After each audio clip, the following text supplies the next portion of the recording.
Okay, so now let us continue and discuss finite fields. So finite field, as the name suggests, we say a field F is a finite field if it is finite as a set, if there are finitely many elements in it. Okay, so being finite makes it special. It has some special properties. Okay, so let us begin with some special properties of finite fields. So let F be a finite field. We already know that the characteristic of every field is either 0 or a prime number. Now we'll show that the characteristic of every finite field must be a prime number. Okay, so how do we show that? So let's do it by contradiction. F is a finite field, and suppose characteristic F is equal to 0. We'll get a contradiction. Okay, so consider the set U. What is U? U is just all possible multiples of 1 that is present in that field. Okay, so U is defined to be k times 1, where k belongs to Z, where 1 is the multiplicative identity of the field F. So U is a subset of F, right? Now, since F itself is a finite set, U is also finite. U is finite, but we are considering k times 1, where k varies over Z, right? But U is a finite set. So after a point of time, these numbers are going to overlap, correct? So there exist k and L integers. Without loss of generality, we take them to be k less than L, such that k times 1 is equal to L times 1.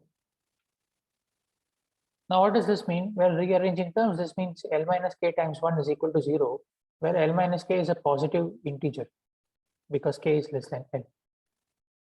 But do you see this becomes a problem? Because when characteristic is 0, n times 1 is never equal to 0 for any positive integer n. But we are getting L minus k times 1 equal to 0, where L minus k is a positive integer. So this is a contradiction. Therefore, what we assumed is wrong. Therefore, the characteristic of F cannot be 0. And therefore, characteristic of F must be a prime. Okay, so the characteristic of every finite field is a prime number. All right. Okay. Now let's proceed to talk about the size of a finite field, right? So if F is a finite field, and now we know that the characteristic is a prime P. So let us say it's a prime, some prime. Let's call it P. Okay. Therefore, k times 1 is definitely an element of F for all k between 1 to P, because the characteristic is P, right? And in particular, P times 1 will be equal to 0 because characteristic is P. So now it is easy to see. So check this on your own, okay? I'm just writing it here. It's very easy to see that the set U that we considered, which is equal to the set of all elements of form k times 1, k belonging to Z, is in fact just the set of all elements k times 1, where k varies between 0 to p minus 1. When you take k equal to p, you get the same element as what you would if you took k equal to 0. K equal to p plus 1 corresponds to k equal to 1, and so on. So it will start rotating. Okay. So you only need to consider elements of the form k times 1, where k is between 0 to p minus 1. But then that is essentially Z mod pz, right? Because elements of Z mod pz are 0 bar, 1 bar, 2 bar, 3 bar, up to p minus 1 bar. So this set is in isomorphism with the field Z mod pz. Okay. So if you're not convinced with this, just check by yourself that this is in fact a subfield isomorphic with Z mod pz. It should be clear by just looking at this description. This is equal to the set of elements k times 1, where k varies between 0 to p minus 1, but still check from your side. Okay. Therefore, but U is a subset of F. Therefore, Z mod pz up to isomorphism is a subset of F. So it's a subfield of F. Okay. So now henceforth, we will denote Z mod pz by just Fp. Okay. Finite field of P elements Fp. Right. So the field that we started out with, capital F, this contains Fp as a subfield, and so F over Fp is a field extension. And we have seen when it's a field extension, the extension field is a vector space over the base field. We have seen that. So F is an FP vector space. But F is a finite field, so F is finite as a set. And so as an FP vector space, its dimension should also be finite, right? A finite set can only have finite dimension. So let n be the dimension of F as an FP vector space. Then clearly as FP vector spaces, okay, any n-dimensional vector space over the field FP must look like FP to the n. Just like any n-dimensional vector space over R is isomorphic to R to the n, right? Similarly, any n-dimensional vector space capital F over Fp is isomorphic to Fp to the n, okay, as vector spaces. But as vector spaces, then it preserves the size. So the size of F is equal to the size of Fp to the n, which is equal to P to the n, because Fp has P elements and you're taking n times cross product. So the size is P to the n. So what have we shown here? When we took a finite field F with characteristic P, whatever be the dimension, let's call that n. If n is the dimension of F over Fp, then the size of the field F is in fact P to the n, the characteristic raised to the dimension. Okay. And this is always true. Hence, the size of any finite field is a power of a prime, where the prime is the characteristic of the field. Okay, always. That's what we have proved here. Whatever be the characteristic raised to whatever is the dimension, that must be the size of that field. So in particular, the size of any finite field is a power of a prime. All right, so that's the important point to note here. In particular, for example, is there a finite field of size 6? There cannot be. There is no finite field of size 6 because 6 is not a power of a prime. Okay. Right. So that was a small note about sizes of finite fields. They are always powers of primes.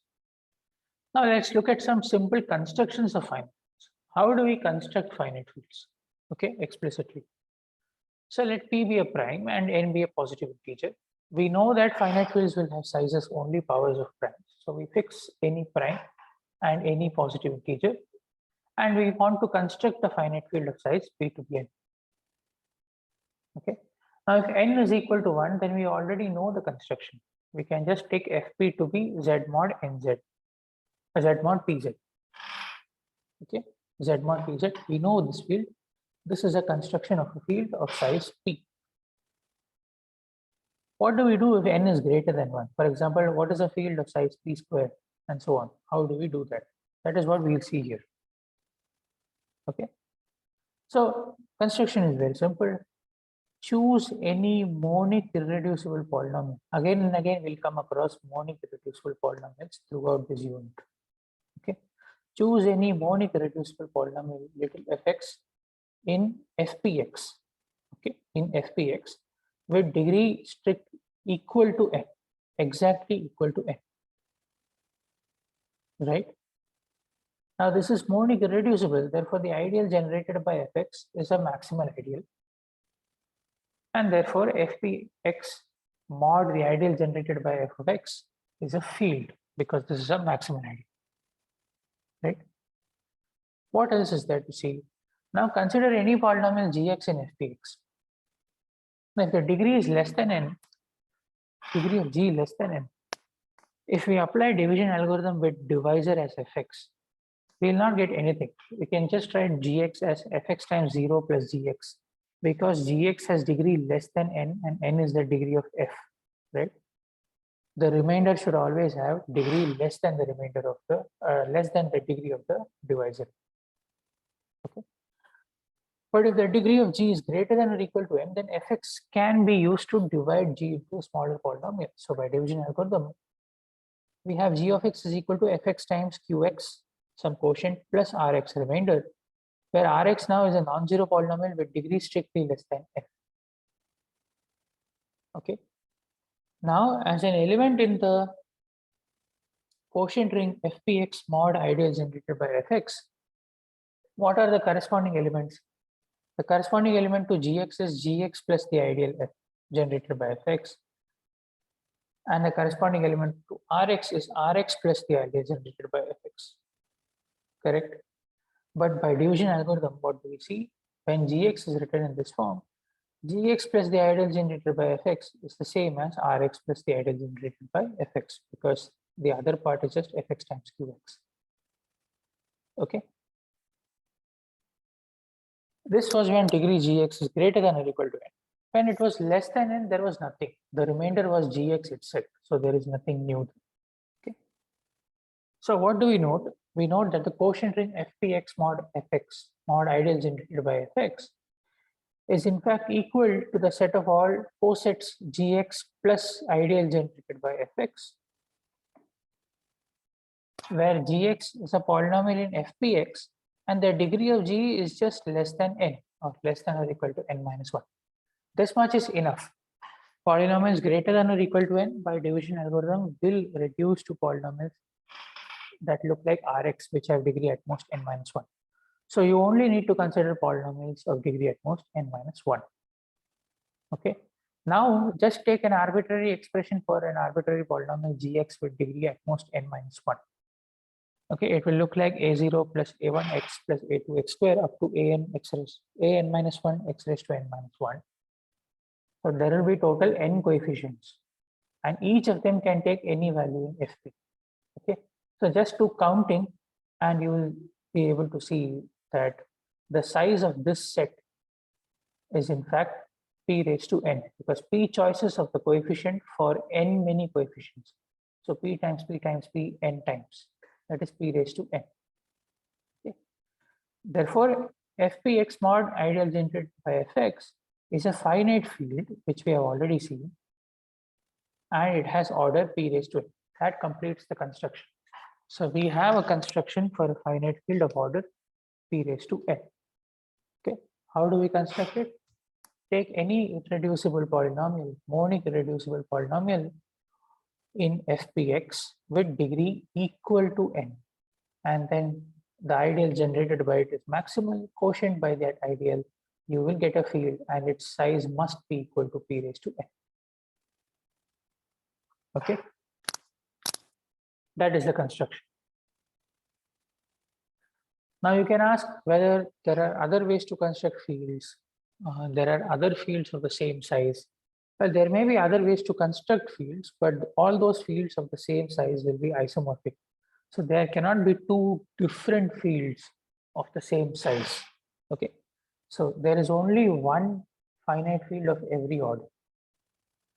And we will mention this without proof. This is an important theorem, but it requires some more steps. So we will mention this without proof. Okay. So what does this theorem say?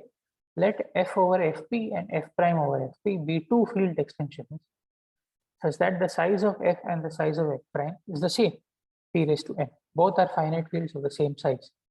Then they must be isomorphic. F must be isomorphic to f prime. So up to isomorphism, there is only one field for any size p raised to n. Okay.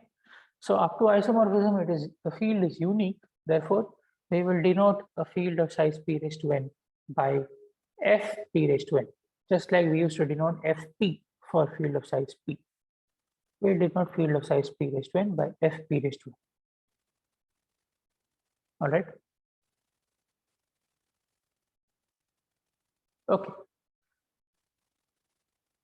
So some more notes. So now once we have such a field, okay, once we have such a field of size p raised to n, let's say f p raised to n, constructed as fpx mod ideal generated by fx, where fx is a monic irreducible polynomial in fp with degree equal to n. Okay, this is our construction. Now this is a collection of cosets, right, of the ideal generated by fx. So let alpha denote the element x plus the ideal generated by fx in this quotient ring. Okay. Then what do we have?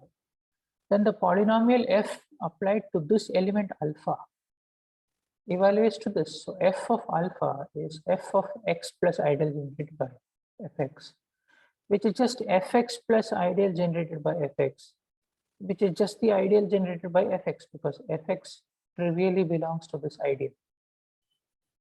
So if a plus I, a is an element, I is an ideal. When a belongs to the ideal I, a plus I is equal to I.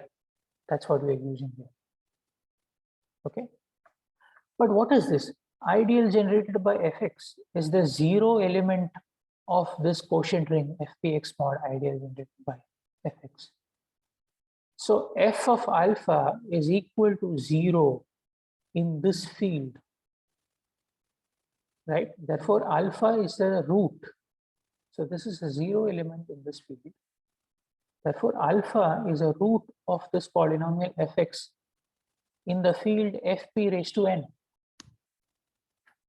Okay, because f at alpha is equal to the 0 element in this field where alpha is constructed like this, x plus ideal generated by fx.